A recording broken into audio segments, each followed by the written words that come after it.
예, 오늘 하나님 말씀은 호세아서 4장 6절과 7절, 여러분들 잘 아는 말씀인데요. 제가 읽고 시작하겠습니다. 내 백성이 지식의 부족으로 멸망하는도다. 네가 지식을 거부하였으므로 나도 또한 너를 거부하리니 네가 나에게 제사장이 되지 못하리라. 네가 내 하나님의 율법을 잊었으니 나도 또한 네 자녀를 잊어버리리라. 그들은 번성할수록 나를 거역하여 범죄하였으니 내가 그들의 영광을 수치로 바꾸리라.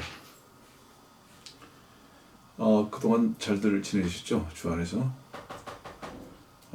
저는 2주 전에도 아주 멀리 다녀왔지만 며칠 전에도 또 아주 멀리 다녀오게 됐습니다. 아직 건강해서 운전하고 이렇게 다닐 수 있도록 허락해 주시는 주님 감사하고, 또 그냥 다니는 것이 아니라 하나님의 말씀을 가르치고 또 듣고자 하는 분들이 계셔서 너무 기쁘고 또 보람된 날들입니다. 제가 국민학교 다닐 때 정문에 딱 들어가면 오른쪽에 돌로 무엇인가 써 있었습니다. 그 돌에 무엇이 써 있냐 하면 이렇게 써 있었어요. 아는 것이 힘, 배워야 산다. 두 민족을 잠깐 얘기하자면 우리 유대인들과 우리 한국 사람들을 좀 생각해 볼 수 있어요. 두 민족은 특징이 있습니다. 그 특징이 무엇일까요? 무엇보다도 가리키는 데 집중합니다. 근데 가르치는 데 집중하는 이유가 뭘까요? 세상에서 무엇인가를 얻기를 추구하는 그 추구가 그만큼 강하다는 뜻도 될 것입니다. 저는 오늘 여러분들에게 이렇게 말씀을 여쭈면서 시작하겠습니다. 이 말씀을 들으시는 당신은 요즘 하나님의 말씀을 얼마나 읽고 공부하고 또 말씀을 듣고 있는지 한번 점검해 보십시오. 저는 개인적으로 개인의 신앙과 하나님의 말씀을 읽고 듣고 공부하는 시간과의 관계성은 가장 밀접한 관계가 있다고 생각합니다. 만일에 하나님의 말씀인 성경을 멀리하고 있다면 하나님에 대해서 관심이 없어졌다는 것을 말합니다. 저는 기회가 있을 때마다 말하지만 사랑하는 관계, 소중한 관계는 가장 무엇으로 평가할 수 있느냐? 상대방의 말을 얼마나 청종하느냐? 얼마나 그 뜻을 헤아리느냐? 여기에 가늠하는 거라고 생각합니다. 성경을 우리가 공부해야 하고 말씀을 들어야 하고 읽어야 하는 이유가 뭘까요? 이 성경은 하나님의 말씀이기 때문에 그렇습니다. 그러니까 하나님과 하나님의 말씀을 만일에 우리가 멀리 한다면 무엇인가 다른 곳에 가까이 있다는 것을 의미합니다. 하나님의 말씀의 그 음성에 무관심하다는 것은 다른 곳에 뭔가 엄청난 마음을 뺏기고 있다는 것을 의미합니다. 여러분들, 저는 주님을 섬기면서 교회를 통해서 많은 사람들을 알게 되는데 똑똑한 사람들은 많습니다. 근데 지혜로운 사람들은 만나보기가 참 어려운 때입니다. 여러분들, 똑똑한 것과 지혜로운 것은 무엇일까요? 우리가 이 세상에서 지식을 그렇게 관심 있게 배우고 여러분들 땀 흘리는 이유가 뭐죠? 그렇게 늦게까지 일하는 이유가 뭡니까? 그렇게 고심하면서 사는 이유가 뭡니까? 결국은 무엇을 먹을까, 무엇을 마실까, 이 세상에서 어떻게 성공하고 살까, 어떻게 높이 올라갈까, 결국은 거기에 있지 않습니까? 목적이. 그런데 이것은 머리가 좋은 사람들이 추구하고 어떤 능력이, 세상적인 능력이 있는 사람들이 추구하는 겁니다. 지혜는 근데 뭔지 아십니까? 그 끝을 아는 겁니다. 아주 단순하게 말씀드리는 거예요. 여러분들이 그토록 땀 흘리고 공부하고 이 세상에 그렇게 충실하게 살아가는 그 목적의 끝이 무엇인지를 주의 말씀 속에서 발견하고 주의 말씀만이 참된 지혜고 가치인 것을 알아서 옮기는 사람들, 이 사람들이 지혜 있는 사람들입니다. 예를 들어서 보세요, 여러분들. 어떤 사람이 곧 건물이 불에 탈 것을 알면서 그 건물에 투자할 사람이 있겠어요? 생각해 보세요. 보이는 세상의 안개와 같은 것을 확실하게 믿는 그 사람이 세상에 마음을 두고 투자할 사람이 있을 거라고 생각하십니까? 천만에요. 저는 오늘 이렇게 다시 말씀을 시작합니다. 말씀을 지금 현재 듣고 있는 당신이 영원하신 하나님의 말씀의 소중함과 그 영광을 알고 있다면, 정말로 알고 믿고 있다면 하나님의 말씀에 가까이 할 것입니다. 어떤 것보다도. 이 부분을 여러분들 점검하시기 바랍니다. 오늘 호세아서 4장은 이렇게 말씀하셨잖아요. 지식이 부족하기 때문에 멸망하는 거라고. 끝은 멸망입니다. 하나님의 말씀을 모르면 멸망하는 거예요. 근데 이 멸망하는 것이 뭐냐? 하나님께서 지식을 감춰놓으신 것이 아니라 거부했다 이 말이에요. 네가 거부했다 이 말이에요. 그렇기 때문에 나도 너를 거부한다고. 내가 내 하나님의 율법을 잊어버렸기 때문에 나도 또한 내 자녀를 잊어버리라고. 그럼 왜 잊어버렸느냐? 7절 말씀이 그 이유를 설명하고 있습니다. 그들은 번성할수록 나를 거역하여 범죄하였으니. 너희들이 세상에서 육신적으로 번성할 것에 대해서만 관심을 가졌기 때문에 하나님의 말씀에 대해서 관심 없다 이 말입니다. 내가 그들의 영광을 수치로 바꾸리라. 이게 곧 멸망이죠.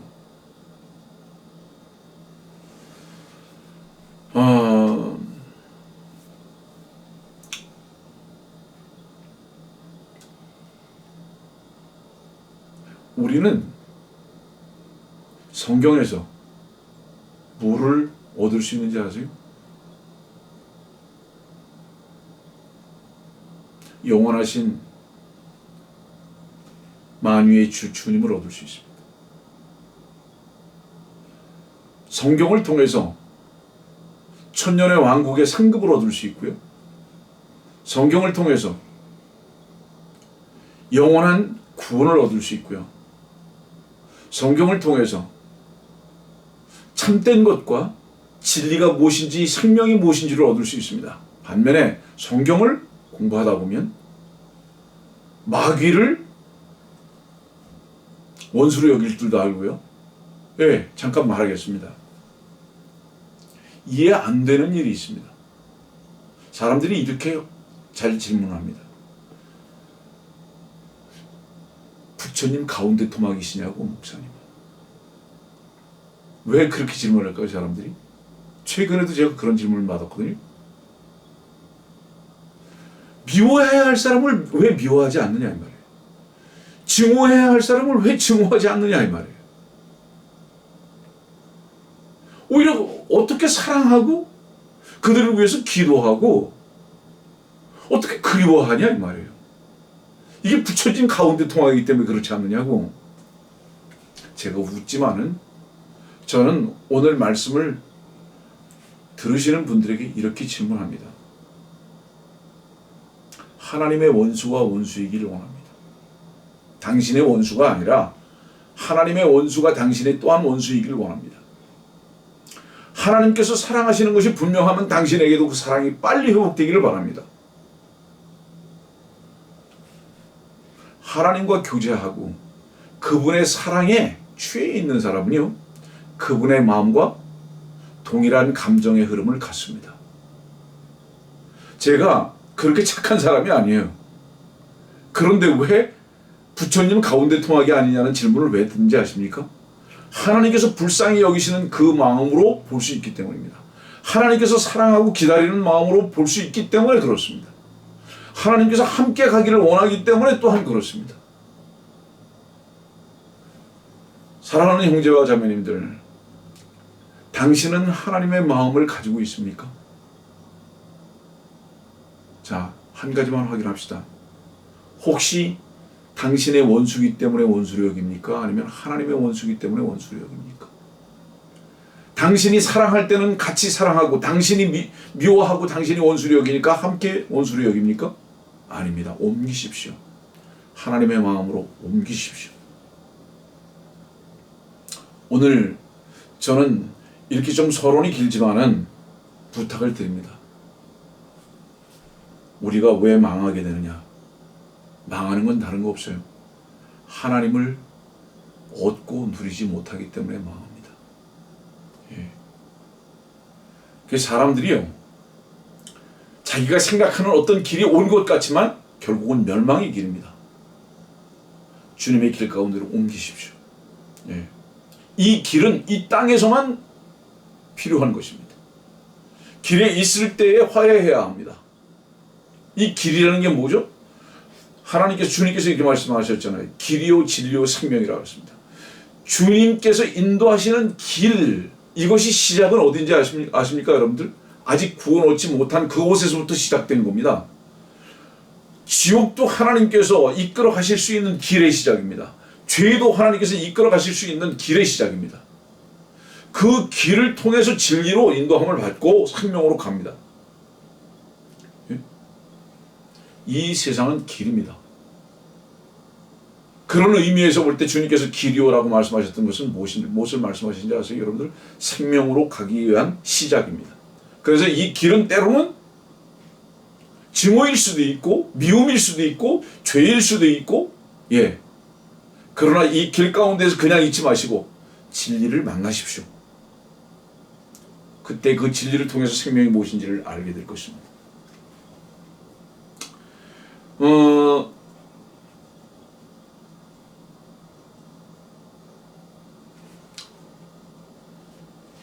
마태복음 1장으로 한번 다시 갑니다. 마태복음 1장이요.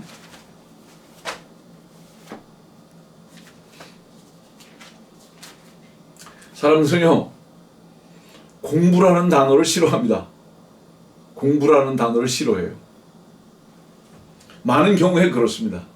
한국 교회가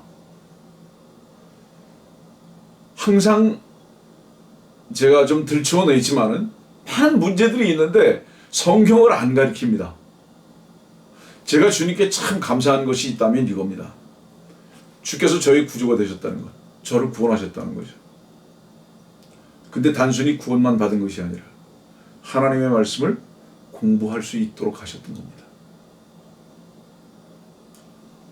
얼마나 감사한지 모릅니다. 계시에 잠깐 말씀드립니다. 우리 바울이 아들과 같은 디모데에게 편지한 편지의 내용은 뭐라고 썼죠?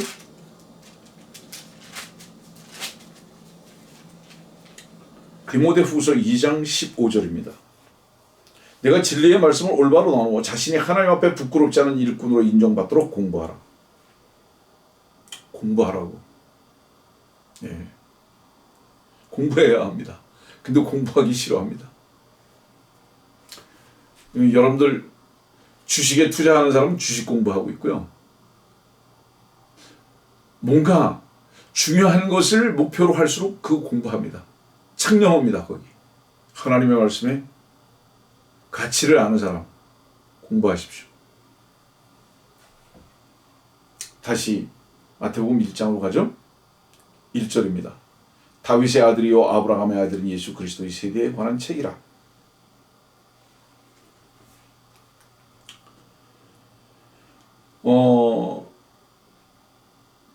제가 처음 공부를 여러분들에게 제시할 때 이렇게 말씀드렸습니다. 마태복음과 누가복음은 너무나 많이 다르다고.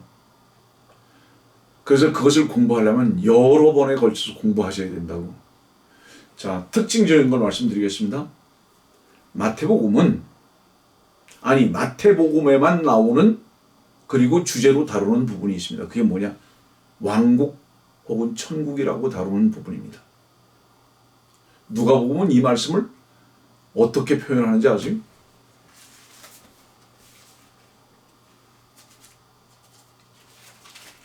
누가복음 보겠습니다. 17장인데요. 20절부터입니다. 주께서 언제 하나님의 나라가 오겠느냐는 바리새인들의 질문을 받고 그들에게 대답하여 말씀하시기를 하나님의 나라는 볼 수 있게 오는 것이 아니니라. 또 사람들이 보라 여기 있다 또는 보라 저기 있다고도 말하지 못하리니 보라 이는 하나님의 나라가 너희 안에 있기 때문이라고 하시더라. 천국은요 우리 안에 있지 않아요. 천국은 예루살렘을 수도로 해서 주님께서 직접 다스리시는 땅입니다.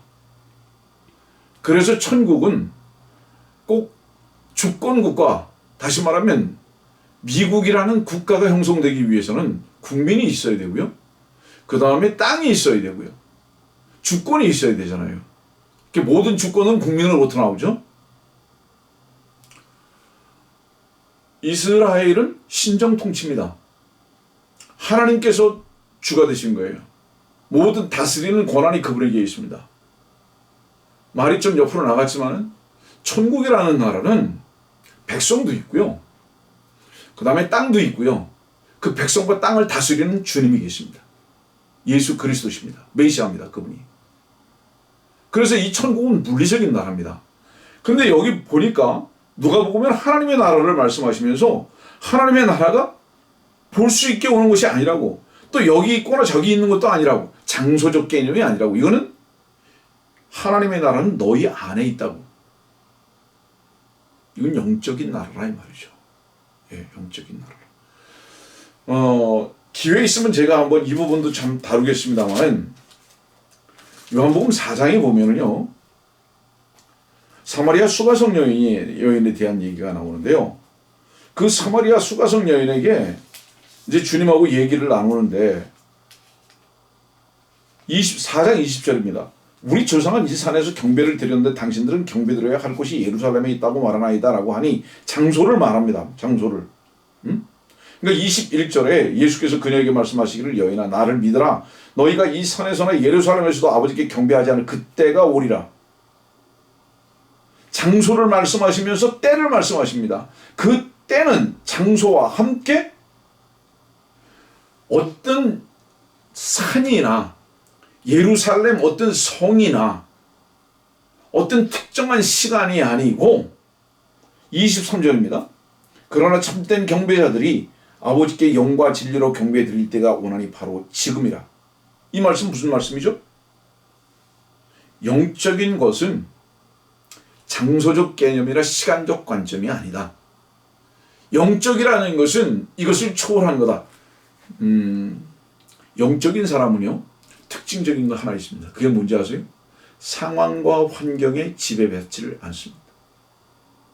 다시 말하면 영적인 사람은 어려워도 찬송합니다. 네. 또 자기를 원수로 대하는 사람들도 축복할 수 있습니다. 이것이 영적인 사람의 특징입니다. 그러나 구원받고 거듭났다 할지라도 어린아이와 같은 신앙이라든가 아니면 자연인들은 어떻죠? 외적인 환경에 의해서만 그대로 지배받고 삽니다. 여러분들 바울과 실라가 감옥에서 찬송할 수 있었던 이유가 뭐라고 생각하십니까? 영적이기 때문에 그렇습니다. 네. 베드로는 왜 주님을 부인했을까요? 그는 물리적으로 아직 영적인 것이 무엇인지를 경험하지 못했기 때문에 그렇습니다. 그러다가 나중에 그가 십자가에 거꾸로 죽을 수 있었던 그 이유는 무엇일까요? 영적이었기 때문에 그렇습니다. 물리적으로 제재를 받고 물리적으로 통제를 받을 수밖에 없는 사람은 아직 어린아이든지 영적으로 아니면 육신적인 사람, 자연인이에요. 그러나 영적인 사람은 이 모든 것을 초월할 줄 압니다. 그러니까 다시 말하면 영적인 사람은 누가 나를 미워한다고 함께 미워하거나 누가 나를 원수로 여기기 때문에 함께 원수로 여기거나 아니에요. 그들을 위해서 기도할 수 있고 온유한 마음으로 기다릴 줄 압니다. 예. 이것이 영적인 사람의 특징이죠. 그러면 요한복음 4장을 제가 읽어드리는 이유가 뭔지 아십니까? 여러분 하나님의 나라는 영적인 나라예요. 그 장소적이나 혹은 시간에 매이지 않아요. 그래서 여기 보면 경배라는 단어가 나오지 않습니까? 이것이 개혁성경과 다른 게 뭐죠? 개혁성경은 예배라고 그랬어요. 예배는 장소와 시간적 관점에서 묶여 있습니다. 그러나 경배는 장소와 시간과 상관없습니다. 그렇기 때문에 요한복음 4장의 경배는 영적인 겁니다. 또 제가 종종 밖으로 나가서 죄송합니다.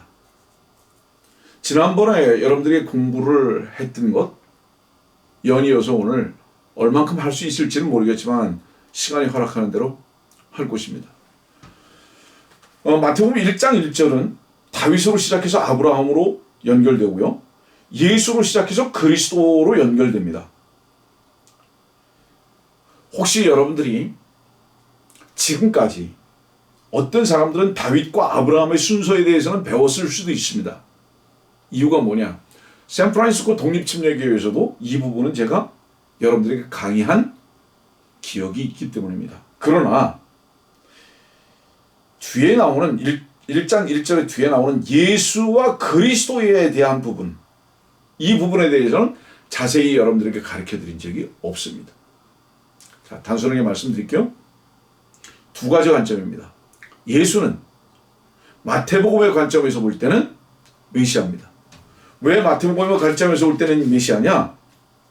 21절, 마태복음 1장 21절 보니까 그녀가 한 아들을 낳으리니 너는 그 이름을 예수라 하라.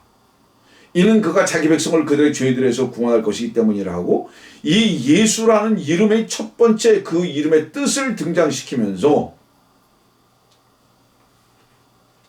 이제 2장으로 넘어갑니다.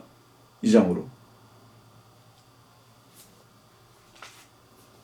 그 예수가 어떤 사람이냐? 그 예수가 어떤 사람이냐? 2절입니다. 유대인의 왕으로 태어나신 분이 어디 계시냐? 예수는 유대인의 왕으로 왔다 이 말이에요. 유대인의 왕으로 왔다. 그러니까 18절 말씀에도 1장 18절 말씀에도 예수 그리스도의 탄생이라고 그렇습니다.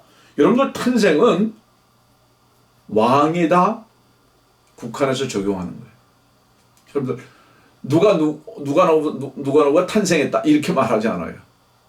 왕을 국한해서 표현할 때 탄생이다 이렇게. 보통 우리 같은 사람들은 생일이죠. 이게 다릅니다. 그러니까 어떤 사람들은 탄신일 뭐 이렇게도 표현하는데요. 그래서 이 6절 말씀 보니까 2장 6절입니다. 이는 너에게서 한 다스리는 자가 나와 내 백성 이스라엘을 통치할 것임이라고 하다. 그 이 예수라는 분은 분명한 것이 이 예수라는 분은 마태복음에서 제시될 때 이 예수라는 이름은 메시아입니다. 여러분들 오해하면 안 돼요.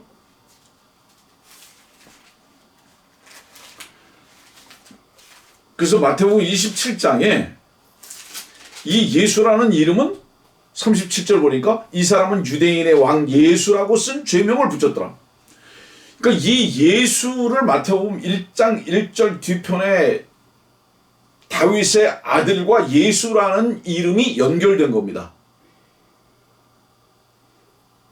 자세히 공부하시길 바랍니다. 다윗의 아들은 예수다 말해요. 그 이름이. 네. 이게 마태복음에서 말하는 거예요. 그러면 아브라함의 아들은 무엇이냐? 아브라함의 아들은 그리스도다. 그래서 다윗은 예수와 연결되고 아브라함은 그리스도와 연결됩니다. 마태복음 2장 다시 넘어갑니다. 4절. 헤롯이 이제 이렇게 물어봅니다. 그리스도가 어디서 태어나겠느냐고 물으니 그리스도가 어디서 태어나겠느냐? 메시아라고 얘기해야 되는데 왜 그리스도라고 얘기하죠? 그렇잖아요. 예. 그리스도라는 것은 헬라어거든요. 다니엘서 9장 같은 경우를 보면은 메시아라고 얘기합니다. 다니엘서 9장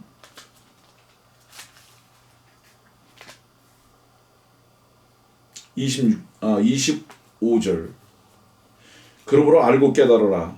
예루살렘을 복원하고 건축하라는 그 명령이 나오는 때부터 메시아 통치자까지 7주와 62주가 될 것이요. 그래서 26절 보니까 62주 후에는 메시아가 끊어질 것이나, 계속 메시아로 말씀하십니다. 27절, 그가 많은 사람들과 더불어 한 주 동안 언약을 확정하고, 그 주의 중간에 여기서 말하는 그는 적그리스도입니다. 그래서 다니엘서는 9장은 분명 메시아라고 표현하고 있는데, 이 메시아라는 단어의 뜻은 뭐죠? 히브리어입니다.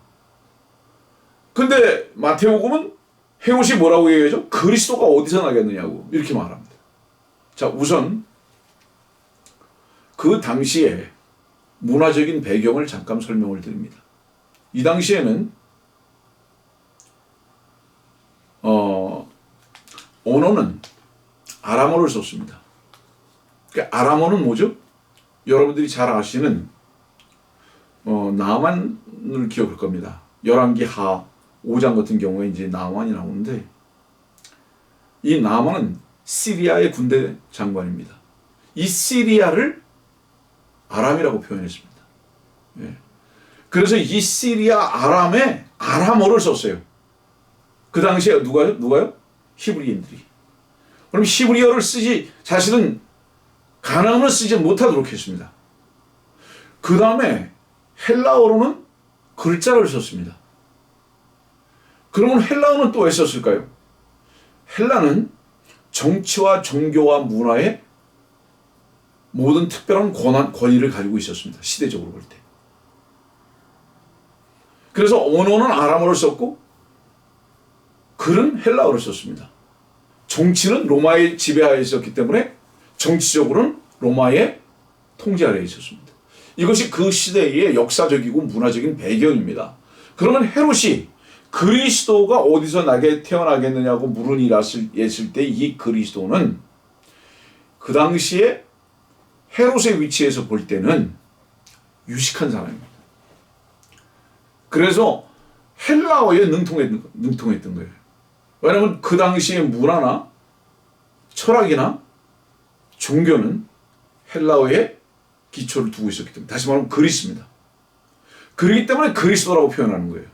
그 다음에 또 다른 의미입니다. 이것은 성경적 의미를 말씀드리는 겁니다. 이제는 예수라는 이름이 유대인의 왕이잖아요. 이 유대인의 왕 예수는 아까 마태복음 27장에서 어떻게 됐죠? 죽었죠. 이 부분도 잠깐 살펴보겠습니다. 중요한 부분이니까요. 누가복음 23장 한번 보겠습니다. 이 부분도 제가 처음 여러분들에게 공부하게 하는 건데요. 누가복음 23장 38절에 37절부터 38절입니다. 말하기를 네가 유대인의 왕이거든 네 자신을 구원하라고 하더라. 그의 외에는 헬라어와 라틴어와 히브리어로 이 사람은 유대인의 왕이라고 쓴 명패도 있더라.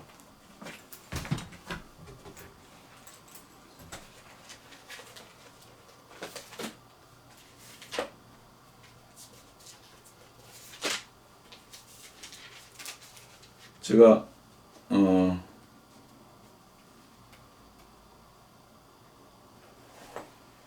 개역성경을 보겠습니다. 38절. 누가복음 23장 38절 개역성경입니다. 그의 위에 이는 유대인의 왕이라 쓴 패가 있더라.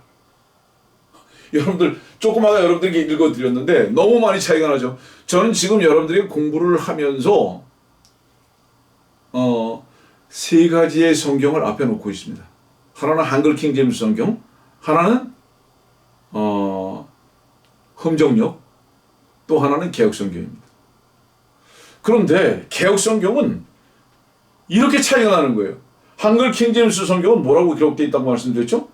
헬라어와 라틴어와 히브리어로 이 사람은 유대인의 왕이라고 쓴 명패도 있더라 이렇거든요. 이것이 왜 중요한지 아세요, 여러분들? 제가 이것을 여러분들에게 가르쳐 드리려고 하는 거예요. 헬라어는요, 유럽 사람들을 대상으로 한 글입니다. 그리스가 중심이죠. 다시 말하면 뭐죠? 백인들이에요. 야펫 족속들을 향한 겁니다. 자, 여러분들 이 인류는 세 인종이죠. 그죠? 야펫, 함, 셈입니다. 그 장자의 순서로 지금 말씀드린 거예요. 장소는 누구죠? 야펫. 차자는 누구죠? 둘째는 함. 셋째는 누구죠? 셈입니다. 예, 요건 지난번에 공부를 가르쳐 드렸으니까. 그런데 지금 이 세 말로 써 있거든요. 헬라어는 그리스입니다. 야펫 족속들, 백인들에게 보이게 하기 위해서 헬라어로 썼어요.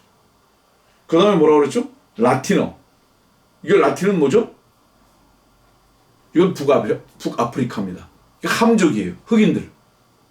그 흑인들이 보게 하기 위해서 라틴어로 썼습니다. 그 다음에 뭐죠? 히브리어로. 히브리어는 뭐죠? 셈족입니다. 이건 누구죠? 황인종입니다. 이렇게 세 인종들이 다 볼 수 있도록, 에시안이죠? 다 볼 수 있도록 썼다. 이것이 의미하는 바가 뭔지 아세요? 누가복음은 마태복음하고 달라서요. 이 그리스도는 온 모든 인류의 왕이다.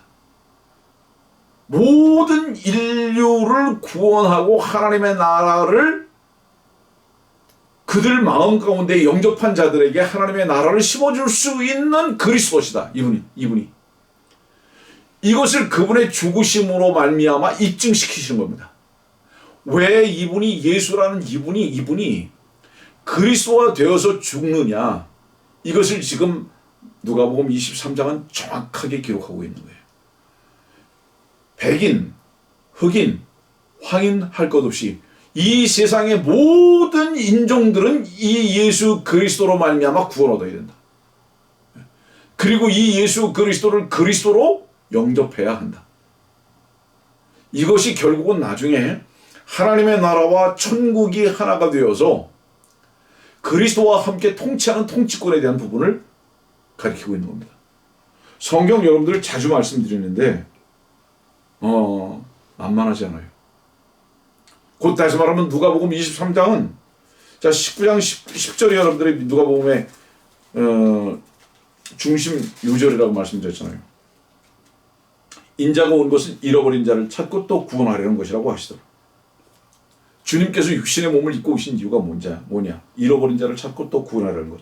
누구를 잃어버리고 누구를 구원하기를 원했습니까? 누가복음은 유대인이 아니다 이 말이에요.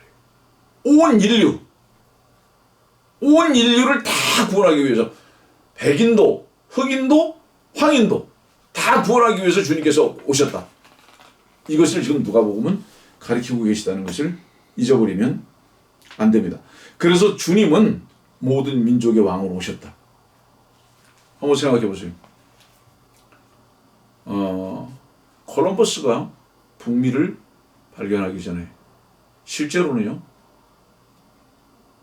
오세아니아가 발견되기 전에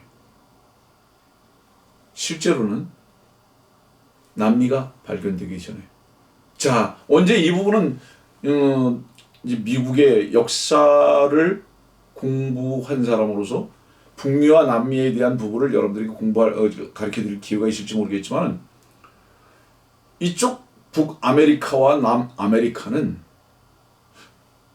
성경에서 특히 남아메리카 같은 경우는 잘 다루지 않습니다. 이 미국 같은 경우는 다루고 있어요. 예. 자 그러면 결국은 세 대륙만 다루고 있습니다. 성경에서 보면 그게 뭐죠?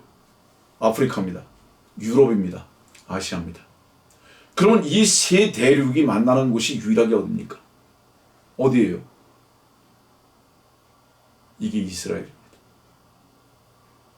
세계에서 가장 작은 나라가 아프리카와 아시아와 유럽을 다 만나게 합니다. 이게 의미하는 바가 뭐죠? 예루살렘은 세 인종의 모든 민족의 왕이 바로 그곳에 계시다는 것을 의미하는 겁니다. 이 누가복음 23장이 그것을 우리들에게 가르쳐주고 있는 것이고요. 그래서 헬라어와 라틴어와 히브리어로 썼습니다. 유대인은 창세기 11장 말씀 봅시다. 한번 창세기 11장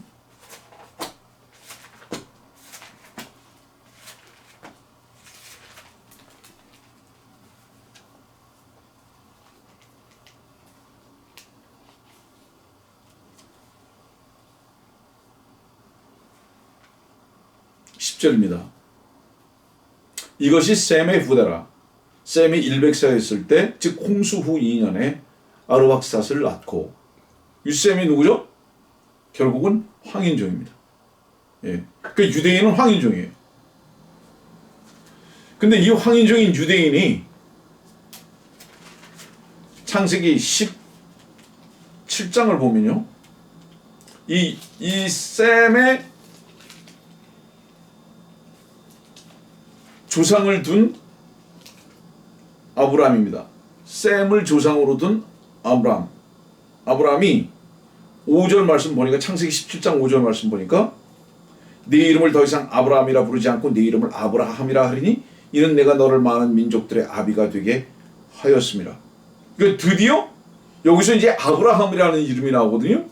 이 부분도 여러분들에게 자세하게 가르쳐 드려야 할 부분이기 때문에 오늘 그냥 잠깐 짚고만 넘어가라는 겁니다.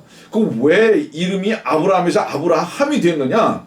그 이유가 무엇이냐? 할례라는 것을 행하고 난 다음에 그렇게 했습니다. 그러니까 할례를 받고 난 다음에 이름이 바뀌어버렸어요. 골로새서 2장의 말씀과 한번 넘겨봅시다. 이 할례라는 것은 손으로 하는 할례입니다. 그 여러분들 할례는 남자의 심볼의 표피를 베는 겁니다. 그러면 그 할례의 시작이 뭔지 아세요?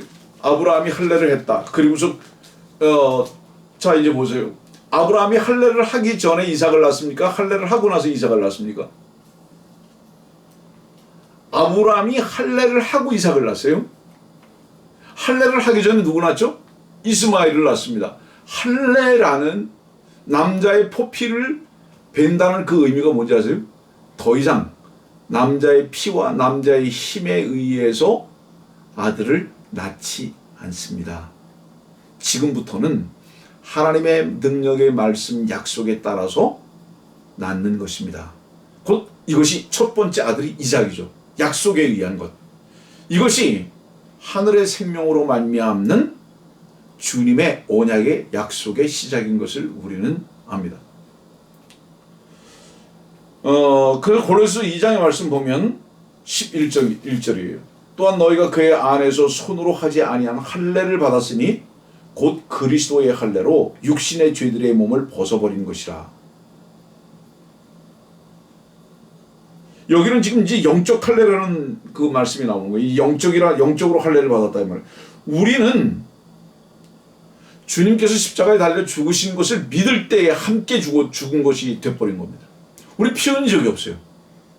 네. 그래서 이 부분을 여러분들 처음에 배운 것이 중요하긴 하지만 배우는 목적은 무엇이냐면, 자, 다시 오늘 말씀 가르쳤을 때 앞으로 먼저 넘어갑니다. 바로 배워야 하는 이유가 뭔지 아세요? 바로 배워야 하는 이유는 바르게 믿어야 하기 때문에 그렇습니다. 최초의 문제가 어디서부터 발생했는지 여러분들 너무 잘 아실 거예요. 뱀, 마귀, 사탄은 하나님의 말씀을 변질시키면서 나왔습니다. 이브한테. 최초의 문제는 어디서 발생했느냐? 하나님의 말씀을 정확하게 알지 못하는 데서 나왔습니다. 우리가 죄의 시작은 어디서 있는지 아십니까? 사실은 모든 죄의 시작은 첫째는 하나님의 말씀을 바로 알지 못하는 데 있고, 둘째는 바로 알지 못한 것을 믿으면 그것이 결국은 참된 믿음이 아니라 거짓된 믿음이 되기 때문에, 그렇기 때문에 멸망하게 되는 겁니다. 고로 여러분들은 그 가치를 얼마나 여기시는지 모르지만 바른 말씀을 바른 지식에 따라서 바르게 배운다는 것은요, 여러분들의 영원히 달린 문제입니다. 예. 워치만니 형제는 이렇게 기도했답니다. 저는 많은 문제들이 있지만 이 많은 문제들을 한 가지 단어를 가지고 해결할 수 있음을 믿습니다. 그 한 가지 단어가 뭐냐? 오늘 말씀을 본 바로 그 말씀을 믿게 해달라. 오늘 내가 말씀을 보고 공부한 그 말씀 하나를 믿기만 해달라고. 믿기만 한다면 모든 문제는 해결되는 것이라고. 예, 이것이 하나님의 말씀을 믿는 믿음의 능력입니다.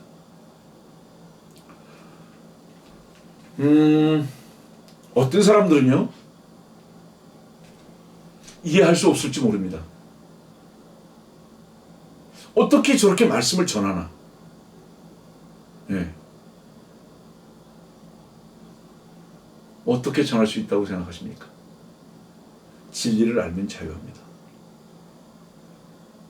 자유라는 게 뭐죠? 묶어놓을 수 없어요. 제한받지 않아요. 그것은 상황과 환경과 사람과 죄와 어떤 것에도 묶이거나 제한받지 않는 겁니다. 진리를 알면. 그 다음에 그 진리는 능력이 어떤지 아세요? 모든 것을 이기는 능력입니다. 전 여러분들이 모두 그와 같이 되기를 바랍니다. 자, 그래서 이제 할례의 부분을 말씀드렸는데, 할례라는 것은 피를 흘리는 거예요. 근데 지금 창세기 17장의 할례는 손으로 한 할례입니다. 근데 고린도서 2장의 할례는 영적인 할례예요. 그리스도 안에서의 할례예요. 그리스도는 뭐를 의미하죠? 여기 지금 고린도서 2장 11절은 그리스도의 할례라고 그러잖아요. 그리스도의 할례는 뭔지 아십니까, 여러분들? 그리스도의 할례는 위로의 영이 예수님이 피를 흘리기 전에는 오실 수가 없습니다. 이유가 뭐죠? 아직 죄가 그대로 남아있기 때문에 그렇습니다. 그러나 그분이 피를 흘리셨다는 것은 그 의미가 뭔지 아십니까? 죄가 제거됐다는 것을 의미합니다. 근데 단순히 죄를 제거하신 것으로 끝나지 아니하고 그리스도의 할례로 그랬거든요. 이건 뭐를 의미하죠? 부활의 영입니다. 영적인 거예요, 이건. 그래서 이 그리스도의 할례를 받았다는 것은 무엇이냐? 죄의 몸을 단순히 벗어버렸을 뿐만 아니라 12절입니다. 너희도 그와 함께 살아났느니라. 그와 함께 살아났느니라. 오늘 이 말씀 하나가 여러분들을 자유케 할 수 있습니다. 믿음으로. 우리는 여전히 십자가에 묶여 있으나 또한 내 자신은 무덤에 들어갔고 여전히 무덤에 있는 것 같으나 다시 부활의 영으로 다시 새롭게 다시 부활해서 어떤 사망 권세도 나를 붙들어 놓을 수 없는 그리스도 안에 들어갔다는 것을 믿으십시오. 이것이 여러분들을 담대케 하고 능력 있게 하고 여러분들을 모든 갈등과 증오와 죄에서 자유롭게 할 것입니다. 이것을 믿는 믿음이 그리스도 안에서의 믿음입니다. 여러분들, 저는 우리 모두가 이 믿음 가운데 있기를 간절히 바라는 겁니다. 네. 자, 그래서 이제 마태복음 2장으로 다시 갑니다. 그리스도가 어디서 나겠느냐 그랬잖아요. 이 질문했잖아요. 여러분들, 구약의 중요한 언약이 두 가지 언약이 있습니다. 하나는 뭐죠? 다윗의 왕권에 대한 언약입니다. 다윗의 왕권에 대한 언약. 그 다음에 또 하나 뭐죠? 믿음으로 의롭게 된다는 아브라함의 언약입니다. 그리고 마태복음 1장 1절은 예수와 아브라함이 등장하게 되는 그 배경 자체가 뭐냐 하면요, 다윗의 왕권을 물려받을, 이게 뭐죠? 이거는 메시아입니다. 다시 말합니다. 그리스도와 메시아를 반드시 구분하십시오. 왜냐하면 메시아는 유대인의 왕 예수예요. 유대인의 메시아라 이 말이죠. 이스라엘을 신정 통치하실 왕을 말할 때 메시아라고 얘기하는 히브리어로. 그럼 그리스도는 무엇이냐? 그리스도는 모든 이방인들, 모든 종족들을 다 포함한 왕입니다. 네. 그래서 이걸 그리스도라고 말하거든요. 그러면 이 그리스도 안으로 들어가는 건 뭐죠? 피가 제거되어야 합니다. 이걸 뭐를 얘기하죠? 아까 말했잖아요. 창세기 17장에 아브라함이 아브라함 되는 겁니다. 이것은 어때요? 우리가 개인적으로 피를 흘려서 아브라함의 믿음의 아들들이 되지 않았습니다. 개인적으로 피를 흘려서는 것은 뭐를 의미하죠, 여러분들? 죄값을 우리들이 치른 적이 없어요. 우리들의 의로움은 단순히 뭐예요? 행함이 없어도 의롭다 하시는 이인 그분을 믿은 것밖에 없습니다. 이게 로마서 4장이에요. 로마서 4장 가봅시다.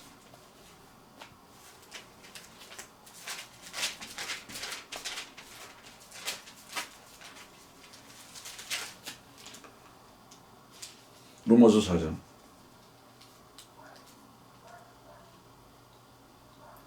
4장 1절부터입니다. 그러면 우리의 조상 아브라함이 육신에 관하여 무엇을 얻었다고 말할 수 있으리요? 만일 아브라함이 행위로서 의롭게 되었다면 그에게 자랑할 것이 있겠지만 하나님 앞에서는 없느니라. 성경이 무엇이라고 말하고 있느냐? 아브라함이 하나님을 믿었더니 그것이 그에게 의로 여겨졌느니라. 아브라함이 행위가 아니라 믿었기 때문에 의로 여겨졌답니다. 이것을. 다시 말하면 구약의 몇 가지의 언약 중에서 가장 중요한 언약을 둘을 꼽으라면 다윗의 왕권이 영원할 것에 대한 왕권에 대한 언약입니다. 그래서 마태복음 1장 1절은 다윗의 아들인 예수를 등장시키는 거고요. 그 다음에 또 하나가 뭐죠? 믿음으로 의롭게 되는 아브라함을 하나의 그림자로 놓고 보는 믿음으로 의롭게 되는 바로 이 언약입니다. 그래서 이것은 이건 그리스도를 제시하는 거예요. 그러니까 아브라함은 처음에 말씀드렸죠. 다윗과 예수의 연결. 그 다음에 아브라함과 그리스도의 연결. 이것이 마태복음 1장 1절에 제시되고 있기 때문이다라는 것을 잊어버리면 안 됩니다. 그래서 그 말씀을 조금 더 구체적으로 한번 생각을 해본다면 마태복음 1장으로 다시 가겠습니다.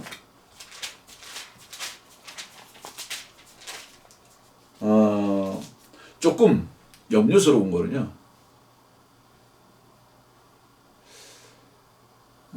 사실은 이 공부가요.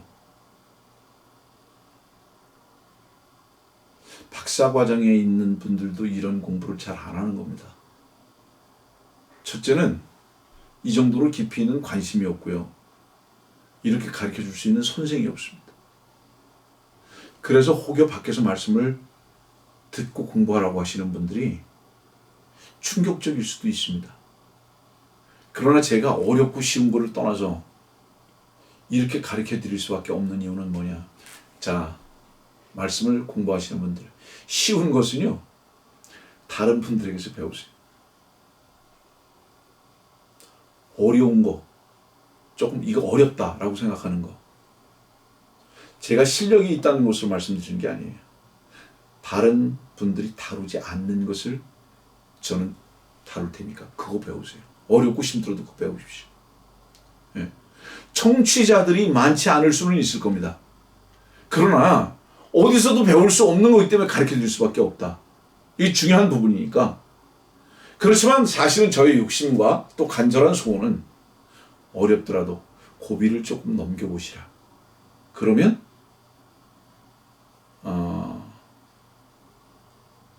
뒷맛이 굉장히 좋을 것이다.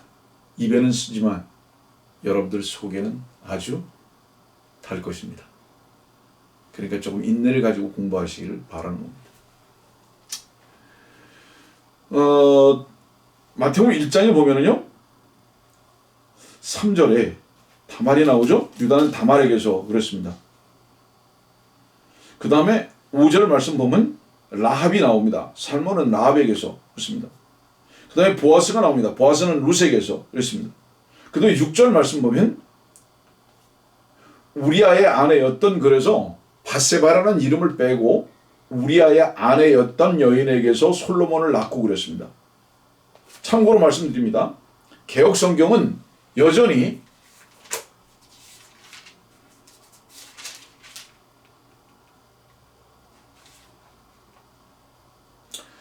6절 말씀 보니까 우리아의 아내에게서 그랬습니다.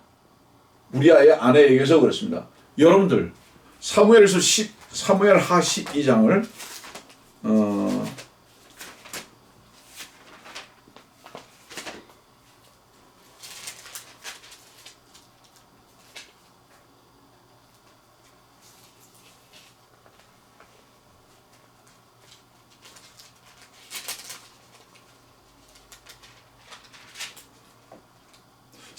사무엘하 12장을 보면요.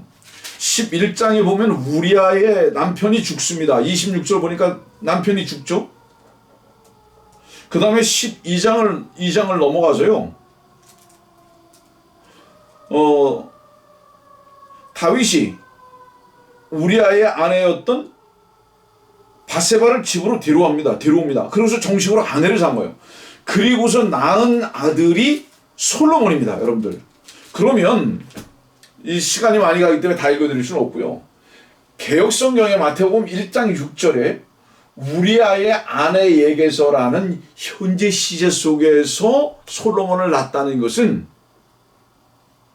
이건 엄청난 오번역일 뿐만 아니라 음모가 있습니다.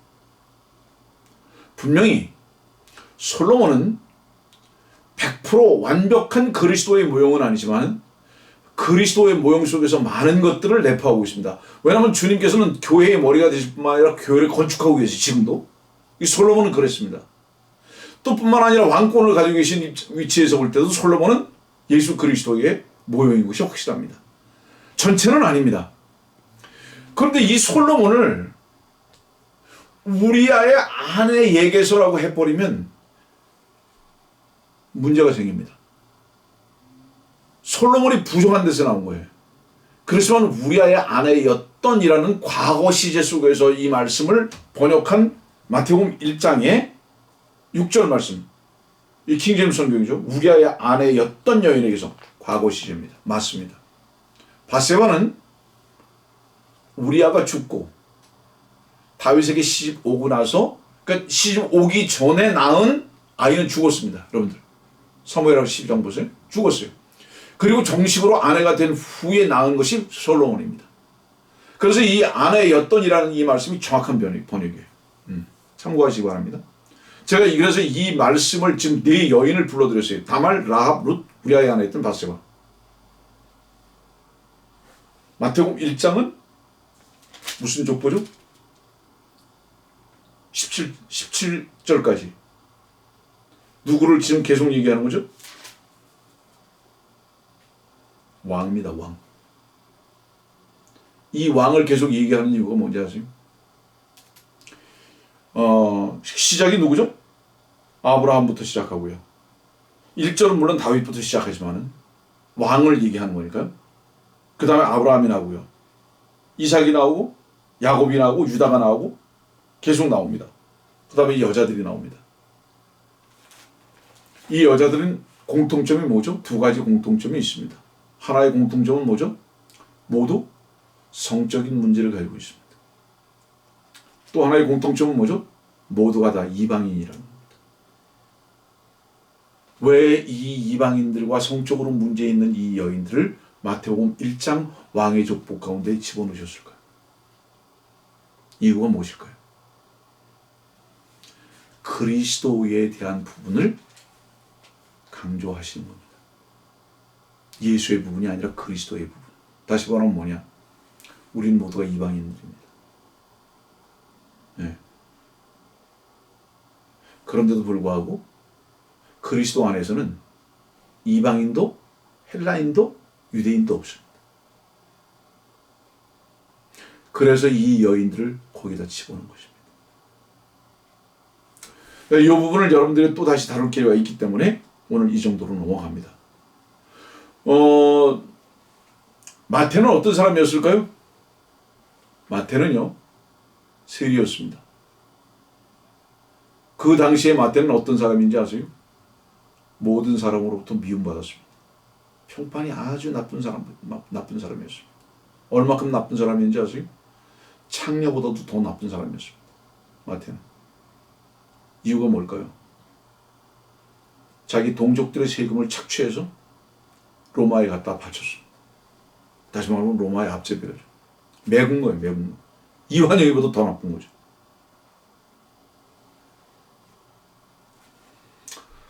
그래서 그런 마태가 이 마태복음을 기록했다는 것은 시사하는 바가 큽니다.